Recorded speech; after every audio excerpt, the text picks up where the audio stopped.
الحمد للہ رب العالمین والصلاة والسلام علی سید الانبیاء والمرسلین اما بعد فاعوذ باللہ من الشیطان الرجیم بسم اللہ الرحمن الرحیم وما الحیاۃ الدنیا الا متاع الغرور صدق اللہ مولانا العظیم وصدق رسولہ النبی الکریم ببرکتہ ان اللہ وملائکتہ یصلون علی النبی یا ایھا الذین آمنوا صلوا علیہ وسلموا تسلیما اللہم صل علی سیدنا مولانا محمد وعلی آل سیدنا مولانا محمد مبارک وسلم صلی علیہ۔ میں جو آج موضوع لے کر آپ کے سامنے حاضر ہوا ہوں وہ ہے فکر آخرت۔ اللہ تبارک تعالیٰ قرآن میں ارشاد فرماتا ہے وما الحیاۃ الدنیا الا متاع الغرور، فرمایا یہ جو دنیا کا سامان ہے یہ محض دھوکہ ہے، یہ دنیا کی جو رنگینیاں ہے، دنیا کی جو خوبصورتی ہمیں نظر آتی ہے یہ محض دھوکہ ہے۔ ایک دن ہم نے جانا ہے، دنیا کو چھوڑ کر چلے جانا ہے، اور ہمیشہ جو زندگی ہے نا، ہمیشہ کی زندگی ہے وہ آخرت کی زندگی ہے۔ اس لیے اللہ تبارک و تعالیٰ نے بار بار قرآن میں موت کا ذکر کیا ہے کہ ہمیشہ کی بقا تو آخرت کی ہے، یہ تو فانی ہے۔ کل من علیہا فان ویبقی وجہ ربک ذو الجلال والاکرام، ہر چیز نے فنا ہو جانا ہے اور صرف اللہ تبارک و تعالیٰ کی ذات ہے۔ ایک دن مرنا ہے، آخر موت ہے، کر لے جو کرنا ہے، آخر موت ہے۔ جگہ جی لگانے کی دنیا نہیں ہے، یہ عبرت کی جا ہے، تماشا نہیں ہے۔ بچپن نے تجھ کو ہے خوب کھلایا، جوانی نے تجھ کو ہے مجنوں بنایا، بڑھاپے نے تجھ کو ہے کیا کیا ستایا، اجل تیرا ایک دن ہوگا صفایا۔ جگہ جی لگانے کی دنیا نہیں ہے، یہ عبرت کی جا ہے، تماشا نہیں ہے۔ دیکھیں میرے پیارے مصطفیٰ علیہ نبی صلی اللہ علیہ وسلم کا پیارا فرمان، میرے آقا نے فرمایا ان قریب میری امت پر ایک ایسا وقت آنے والا ہے کہ وہ 5 چیزوں سے محبت رکھیں گے اور 5 چیزوں کو بھول جائیں گے۔ آئیے دیکھتے ہیں وہ 5 چیزیں کیا ہیں۔ میرے نبی کے زبان سے نکلا ہوا کلام سچا کلام ہے، میرے آقا کا فرمان سچا فرمان ہے۔ دنیا کے ٹکڑے ہو سکتے ہیں، دنیا فنا ہو سکتی ہے، لیکن میرے نبی کا فرمان جھوٹا نہیں ہو سکتا۔ میرے آقا نے فرمایا میری امت پر ایک ایسا وقت آنے والا ہے کہ وہ 5 چیزوں سے محبت رکھیں گے اور 5 چیزوں کو بھول جائیں گے۔ وہ 5 چیزیں کون سی ہیں؟ سب سے پہلے کیا ہے؟ میرے آقا رحمت کونین صلی اللہ تعالیٰ علیہ وآلہ وسلم نے فرمایا، حدیث کا مفہوم ہے، فرمایا یہ دنیا سے محبت رکھیں گے اور آخرت کو بھول جائیں گے۔ یعنی دنیا سے، مال سے محبت رکھیں گے اور دنیا سے محبت رکھیں گے، دنیا سے دل لگا لیں گے، اور فرمایا کہ یہ آخرت کو بھول جائیں گے کہ آخرت ہمارے ساتھ کیا ہونے والا ہے، کیا ہوگا، اس چیز کو بھول جاتے ہیں۔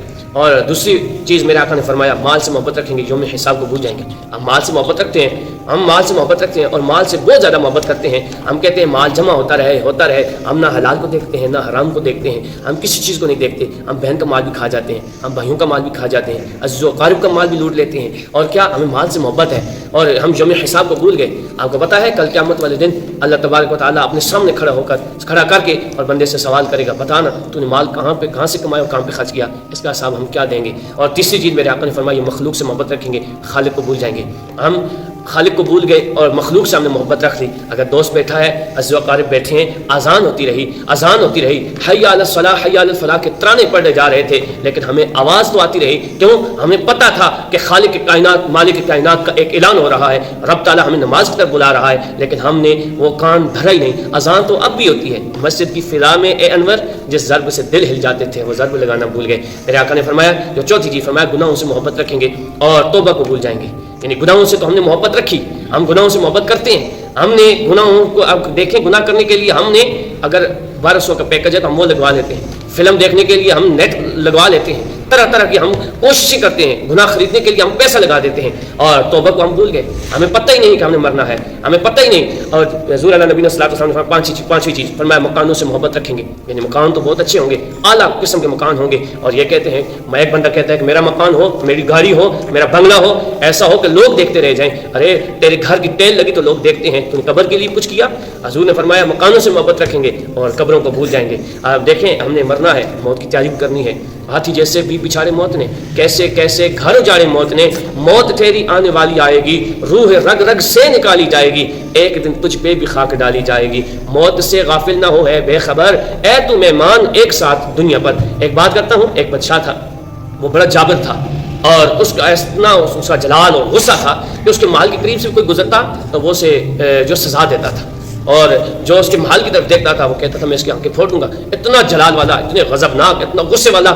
تو ایک دن ایک بوڑھا شخص پھٹے پرانے کپڑے پہنے ہیں اور اس کے محل کے ارد گرد چکر لگاتا ہے، پھٹے پرانے کپڑے، اور غور سے اس کے گھر کی طرف دیکھتا ہے۔ وزیر نے آ کر بادشاہ کو بتایا کہ تیرے گھر کی طرف ایک گھور گھور کر ایک بوڑھا دیکھتا ہے جس کے پھٹے پرانے کپڑے ہیں، وہ سیدھا کپڑے ہیں، اور بادشاہ نے وزیر کو کہا کہ اس کو کہو کہ بھاگ جائے، یہاں سے چلا جائے ورنہ اس کو قتل کر دیا جائے گا۔ جس وقت وہ وزیر دوڑ کر گیا بوڑھے کو پیغام دینے کے لیے، کہا کہ بابا یہاں سے بھاگ جاؤ ورنہ تجھے قتل کر دیا جائے گا۔ اس نے جو ہے وزیر کو پکڑا، وزیر کی روح قبض کر لی، جب وزیر کو مار دیا، قتل کر دیا۔ اب دوسرا بندہ جا کر بادشاہ سے کہتا ہے بادشاہ سلامت آپ کے وزیر کو تو قتل کر دیا گیا, اس بابی نے قتل کر دیا.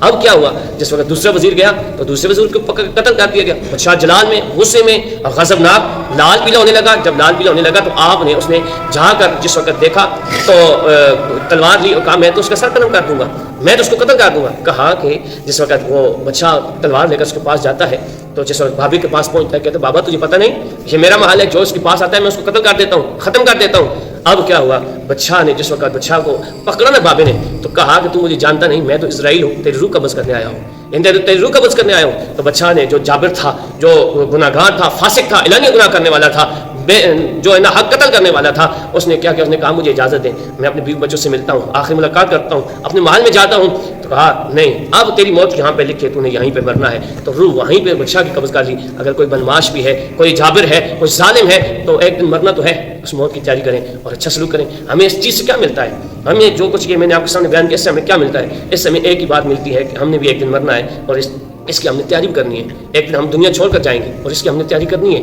کیا اس وقت تیاری کریں گے جس وقت ہمارے کپڑے اتار کے ہمیں کفن پہنا دیا جائے گا؟ کیا اس وقت ہمیں تیاری کریں گے جس وقت ہماری آنکھیں بند کر دی جائیں گی؟ کیا اس وقت ہم تیاری کریں گے جس وقت ہماری ٹھولی باندھ دی جائے گی؟ کیا اس وقت ہم تیاری کریں گے جس وقت ہمارے پاؤں باندھ دیے جائیں گے, ہم بے بس ہوں گے, سب کچھ ختم ہو جائے گا, اپنے بھی بیگانے ہو جائیں گے, اپنے ہی اٹھا کر لے جائیں گے اور قبر کے حوالے کر کے آ جائیں گے؟ جگہ جی لگانے کی دنیا نہیں ہے, کہ عبرت کی جا ہے, تماشا نہیں ہے. ہم سب نے مل کر جو ہے فکر آخرت کرنی, آخرت کی یاد میں زندگی بسر کرنی ہے. بزرگان دین ساری زندگیاں آخرت کے لیے گزارتے رہے کہ ہم نے ایک دن مرنا ہے, آخر موت ہے. اللہ تبارک تعالیٰ سے دعا ہے, اللہ تبارک و تعالیٰ ہم سب کو ہم ناصر ہو. اگر اس میں سے آپ کو میری بات کوئی اچھی لگی تو آپ نے کمنٹ میں ضرور بتانا ہے. السلام علیکم.